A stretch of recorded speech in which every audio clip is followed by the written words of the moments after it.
Avengers Infinity War. Yes, apologies ahead of time that I wasn't able to see this movie the first time around. I mean, for Pete's sake, I got a lot of stuff going on around here, and trying to avoid the sea of spoilers for this film was almost near to impossible. But somehow I made it through, and here we are. Anyways, Avengers Infinity War is the next movie in the Marvel Cinematic Universe taking place after the events that have happened in the previous Marvel films. Stuff like Spider-Man Homecoming and Captain America Civil War, Black Panther, Guardians Volume 2, and of course the one I have yet to see, Thor Ragnarok. I may find time to watch that on Netflix, who knows. But anyways, with Infinity War, this is the third installment within the Avengers franchise, which, as many of you know, is just the best mashup of all the Marvel characters you can think of, all in one complete package. Yes, that's essentially the best of both worlds. But also a big surprise is that this is 10 years since the Marvel Cinematic Universe began, and all began with a simple little guy who basically had his heart torn out and had to be replaced with a electronic one, Iron Man. But anyways, let's just get into this whole thing, guys. Trust me, there's a lot of shocking things with this I'd like to talk about, but I don't want to give away. So, how do we begin this film? Well, what I assume is after the events of the Thor Ragnarok movie, Thanos, whom we've seen from the second film, or at least like some of the mid-credit scene of Avengers, as well as Age of Ultron, he basically winds up deciding to go on a crusade and try to steal everything for his gauntlet. Because if you remember the scene from Age of Ultron, he goes and he's just like, I guess I gotta do this myself. And that's what happens. So basically Thanos is out and about, going and gathering the stones for his Infinity Gauntlet. Bruce Banner winds up falling back to Earth in Doctor Strange's library, as he winds up having to call Tony Stark, Iron Man, over to see what's going on, and it turns out that the Minions and everyone else is after the Infinity Gauntlet. From there, it's a matter of war, and who is going to do what, and trying to see how are they going to stop Thanos from collecting everything from the Gauntlet.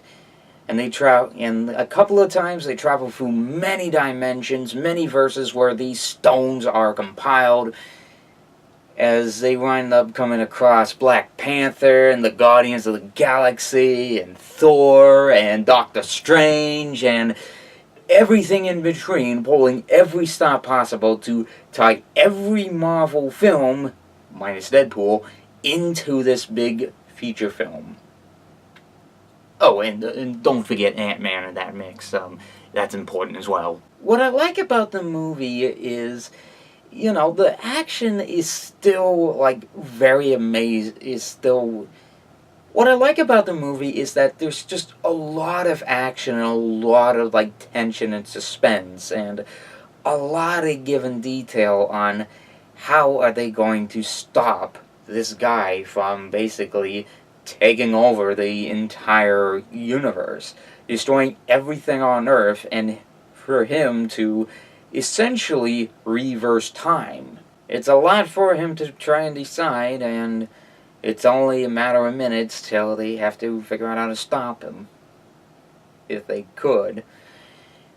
But the action is really fantastic. I will admit the banter between both, like, Iron Man and Peter Parker and Doctor Strange are pretty amusing and hilarious. And even, like, him, like, first time with Bruce Banner, with Doctor Strange talking to Tony Stark is absolutely hilarious and very amusing. just to see both of them try to bounce whatever back and forth between them. But it's also quite a surprise that Bruce can't change into Hulk for some reason. So that is a big thing. That is a big deal. But it's a big war when everything is set on the table. I mean, other than the action, the casting and subtle comedy work to its extent, and it being like an over 2 hour and nearly 30-minute movie.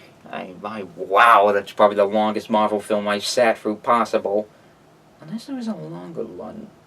Never mind. Despite it being nearly 2 hours and 30 minutes, that it fits itself into the core subject.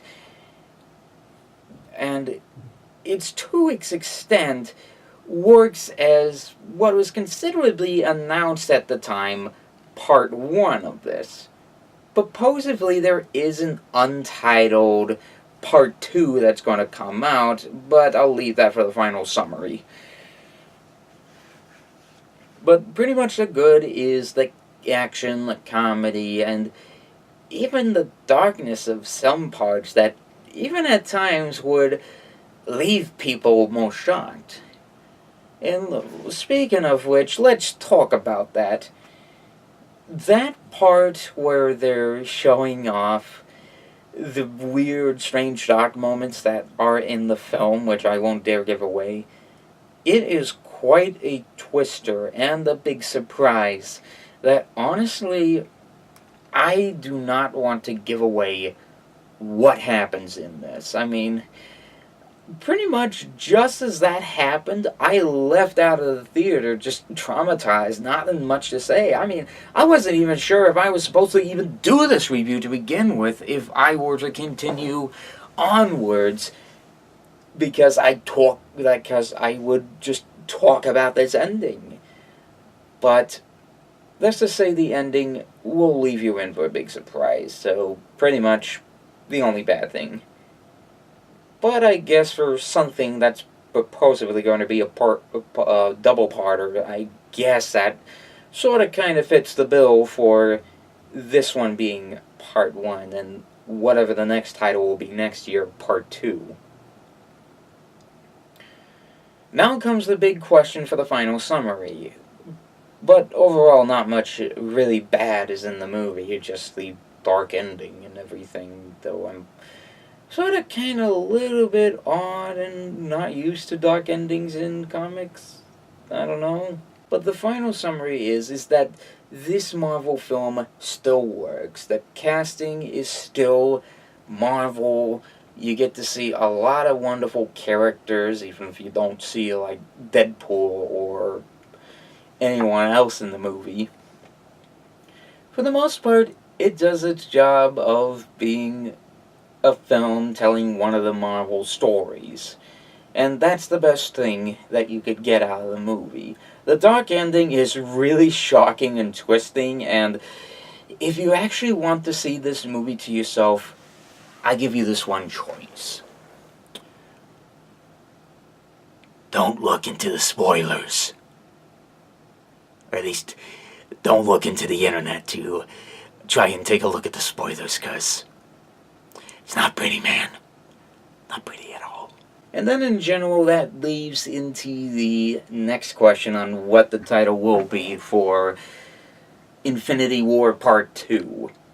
And honestly, if they ever, figure out what happens in the next 2 Marvel films, because, well, we still have, one more, actually 2 more Marvel films on the to-do list. I mean, sometime this summer or whatever, maybe June, it's just around the corner, we're gonna have Ant-Man and the Wasp, which, that ought to be interesting to see how that one turns out.